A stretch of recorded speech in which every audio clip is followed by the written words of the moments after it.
رب العالمين الملك الحق المبين رب الشهداء والصديقين والصلاة والسلام على شفيع المذنبين ورحمة للعالمين سيد المرسلين وخاتم النبيين والمخاطب بطه وياسين أبي القاسم محمد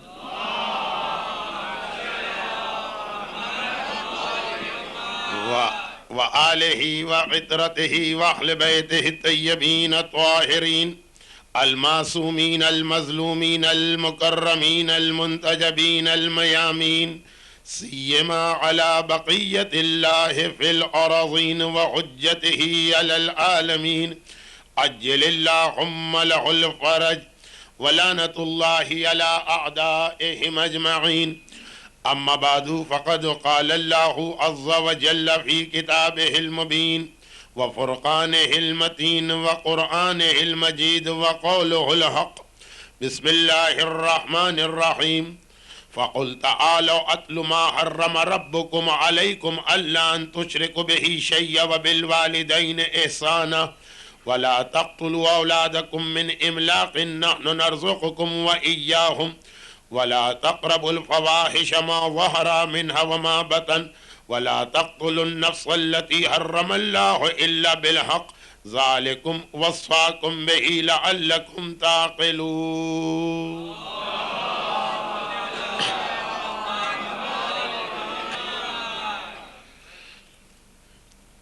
دراصل یہ اعلان یہ مجلس 9 بجے شروع ہوتی ہے ان لوگوں کے لیے تھا جو 9:30 بجے آتے ہیں. اور اسی لیے میں نے اپنے برادر محترم سے کہا کہ اس مجمع کو تو یہ بتانے کی ضرورت ہی نہیں.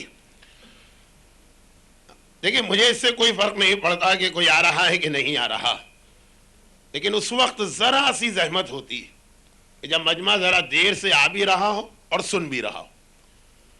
آ جائیں، آنے کے بعد خالی حصول ثواب کے لیے صف اعضاء پہ بیٹھے اور ان کی توجہات نہ ہوں تو کوئی بات نہیں، لیکن وہ سننے کی کوشش بھی کر رہے ہیں اور سمجھنے کی کوشش بھی کر رہے ہیں اور بات بالکل درمیان میں.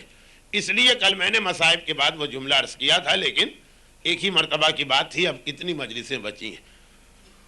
پیر اور منگل 2 دن ہیں، بدھ کے دن تو انشاءاللہ جیسا ابھی آپ نے اعلان سنا کہ 20ویں کی مجلس ہونے کی بنا پر توقع یہی ہے کہ مومنین وقت پر پہنچ جائیں گے.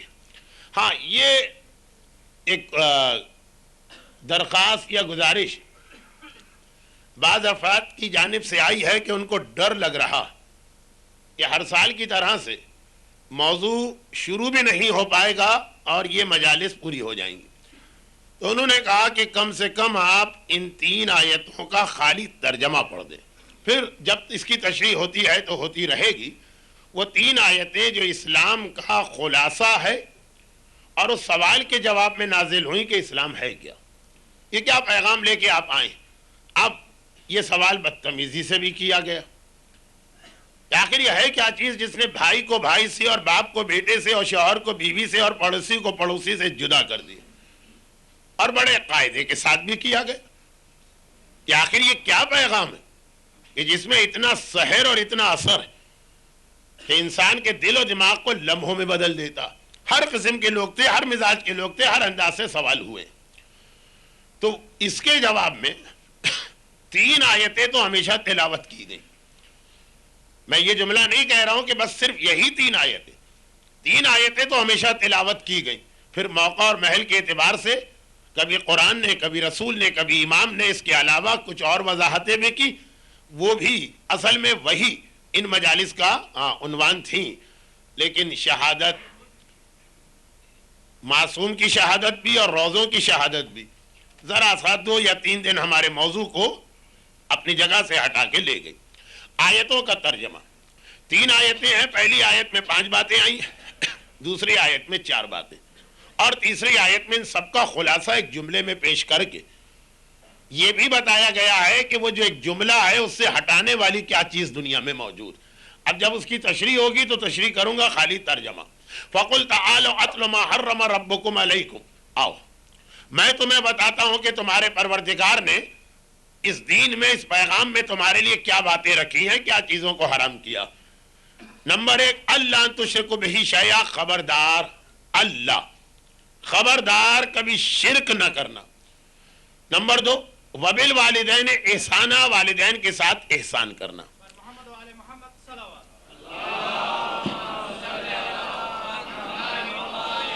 نمبر 3 ولا تقتلوا اولادکم من املاق، خبردار رزق اور روزی کے ڈر سے اپنی اولاد کو قتل نہ کرنا، ان کو رزق دینے والے بھی ہم ہیں اور تمہیں رزق دینے والے بھی ہم ہیں. نمبر 4 ولا تقربوا الفواحش، خبردار بے حیائی کے کاموں کے قریب بھی نہ جانا، ما ظہر منہا وما بطن، چاہے وہ ظاہر ہو چاہے وہ چھپا ہوا ہو. نمبر 5 اب وہ آخر میں آ رہا جس کو اصولاً تو پہلے آنا چاہیے، ولا تقتلوا النفس التي حرم اللہ الا بالحق، خبردار کسی کو قتل نہ کرنا جب تک کہ حق کی بات نہ ہو. 5 باتیں بیان ہوئی. پھر قرآن نے ذرا سا ایک ہمیں اور آپ کو سانس لینے کے لیے یا سوچنے کا موقع دیا. ذالکم وصاکم بہ لعلکم تعقلون، یہ ہم نے وصیت کی ہے تاکہ تم عقل استعمال کرو. پیغام مکمل نہیں ہوا. آیت نمبر 152 شروع ہوئی. ولا تقربوا مال الیتیم الا باللتی ہی احسن حتی یبلغ اشدہ، خبردار یتیم کے مال کے قریب بھی نہ جانا جب تک کہ وہ سوچنے اور سمجھنے کی صلاحیت اس میں پیدا نہ ہو جائے، یعنی وہ صاحب عقل نہ ہو جائے. وَأَوْفُوا الْكَيْلَ وَالْمِيزَانَ بِالْقِسْطِ، اب مال حرام رزق حرام کی طرف قرآن لے جا رہا، بالکل شروع اسلام. خبردار ناپ تول میں کمی نہ کرنا. وَلَا نُكَلِّفُ اللَّهُ نَفْسًا إِلَّا وُسْعَهَا، مگر یہ بھی یاد رکھو اللہ طاقت سے زیادہ بوجھ نہیں ڈالتا.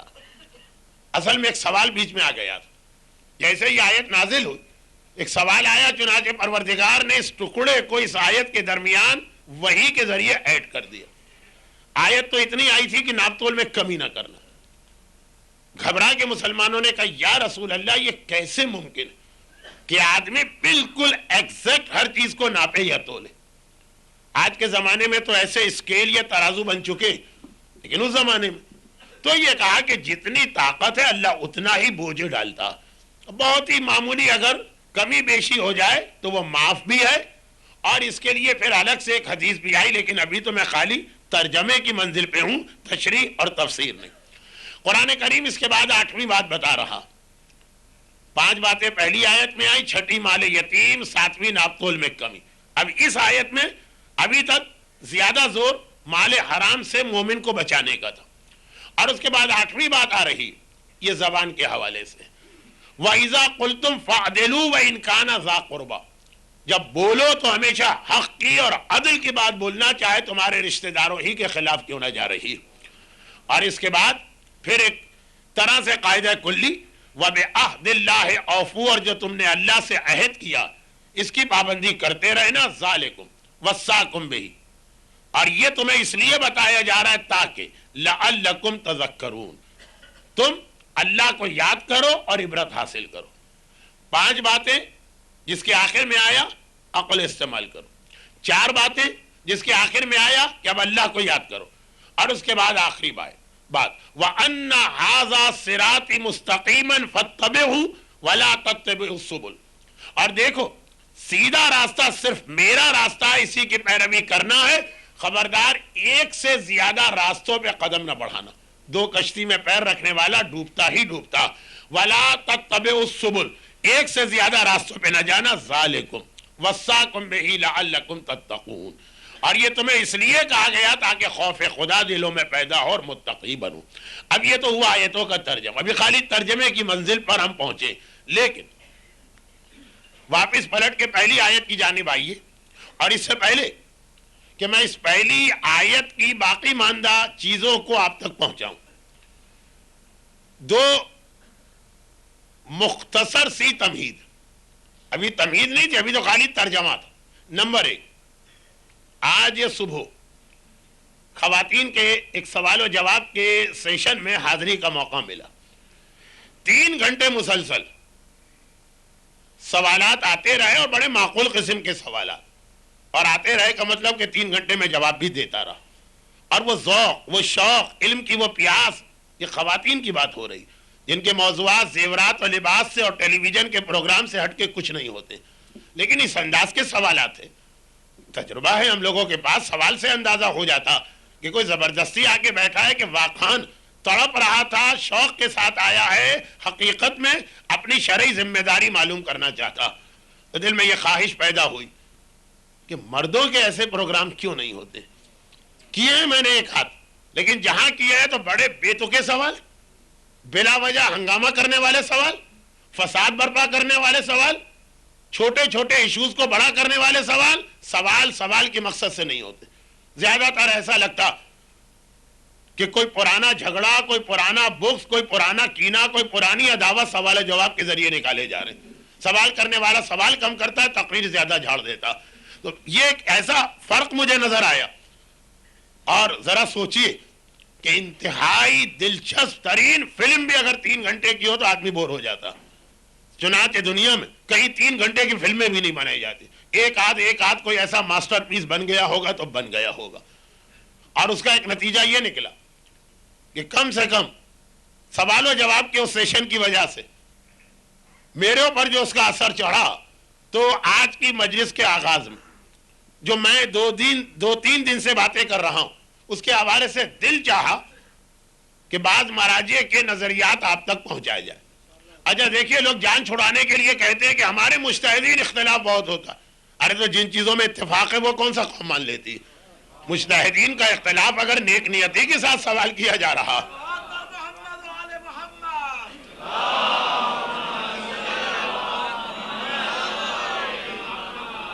اب میں بڑائی کی نیت سے تو نہیں کہہ رہا ہوں، لیکن یہ سوالات کے جواب اتنے واضح ہیں کہ مجھے زبانی یاد ہے. لیکن میں نے سوچا کہ مراجع کرام کی تصاویر بھی آپ کے سامنے ہوں تو ذرا اس کا ثواب، اور پھر کتاب سے پڑھ رہا ہوں تو شاید ان کو بھی ذرا سا بھروسہ آ جائے جو ویسے ان باتوں پہ یقین نہیں کرتے. اور پھر وہی جملہ میں کہہ رہا ہوں کہ دیکھیے یہ سوالات ایسے کہ اس میں تمام مراجع کا اتفاق. نام ہے سوال: شادی کی تقریب میں اگر ہم شرکت نہ کریں، اور تقریب ایسی ہے جس میں لغو و لعب کا کوئی پہلو موجود ہے، لیکن اگر ہم نہ جائیں تو رشتہ داروں کی ناراضگی اور دشمنی کا سبب ہوتا ہے، ایسی صورت میں ذمہ داری کیا ہے؟ جواب: آیت اللہ العظمہ آغا خامنہئی: حرام تقریبات میں شرکت کرنا بہر صورت جائز نہیں، اور نہی عن المنکر سب پر واجب ہے. آیت اللہ العظمہ آغا بہجت: اس قسم کے بہانے حرام الہی کو حلال نہیں کر سکتے ہیں. آیت اللہ العظمہ آغا صافی گلپائگانی: معصیت کی تقریبات میں شرکت کرنا جائز نہیں. آیت اللہ العظمہ آغا ناصر مکارم شیرازی: اگر ان لوگوں کو نہی عن المنکر کرنے کی طاقت نہیں ہے تو شرکت کرنے کی اجازت نہیں. آیت اللہ العظمہ شیخ جواد تبریزی: شرکت کر سکتے ہیں، لیکن جیسے ہی کوئی لغو و لعب شروع ہو جائے تو انہیں منع کریں، اور اگر آپ کی بات نہ سنی جائے تو فوراً اس تقریب سے چلے جائیں. انشاءاللہ آپ کو اس کا اجر ملے گا. آنے کا اجر کم ہے، جانے کا اجر زیادہ ہے.